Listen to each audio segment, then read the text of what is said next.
สบายดีพบกันอีกคือเก่าคือเดิมพี่น้องเลย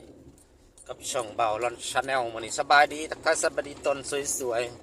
ๆของวันที่31เดือนมกราเนาะทุกคนเนาะเป็นวันสุดท้ายของ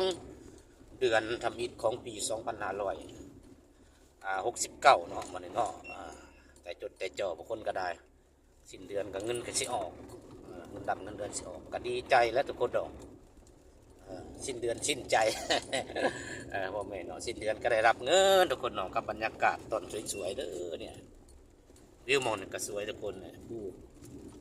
อยู่เทิงกับข้าเจ้าก็จะปลูกไม้มิกเนาะหรือไม้ยูคาบรรยากาศตอนสวยๆมันนี่ไปสวยทุกคนมันนี่ทีมงานไอ้น้องก็เขาโหลดตอนเด็กนี่เอาไปก็เลยไปตอนสวยสำหรับมันนี่บนทางมาแล้วทุกคนเอ้ยไงงงกับถนนขรุขระพี่น้องเอ้ยถนนลูกลังถนนทางเขาเมืองวิระบุรีพี่น้องเอ้ยก็คือเห็นนี่แหละตามสภาพความเป็นจริง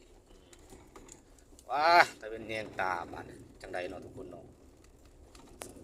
ว่ากันเด้อน้องบุจะเห็นหูซ้ำเอาความปลอดภัยต้องมาก่อนนะทุกคนนะจึ๊บเดี๋ยว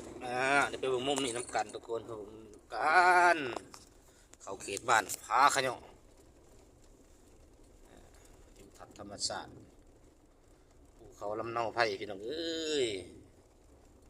สงสารบ้านเรือนประชาชนแทนเต็มไปด้วยขี้ฝุ่น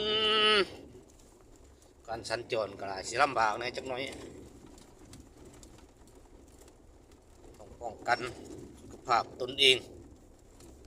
เพราะฉะนั้นขี้ฝุ่นพี่น้องเอ้ยเก็บภาพบรรยากาศสำเนียงก่อนเด้อเนาะทักทายสบายดีสุขคนก่อนแล้วกันเนาะคอยไปคอยมาไปแห้งกับบ่ได้ไปไว้กับบ่ได้ฝุ่นมันหลายคนทางกับเป็นลูกระนาดเนี่ยรถบรรทุกแล่นหลายทุกคนเลยช่วงนี้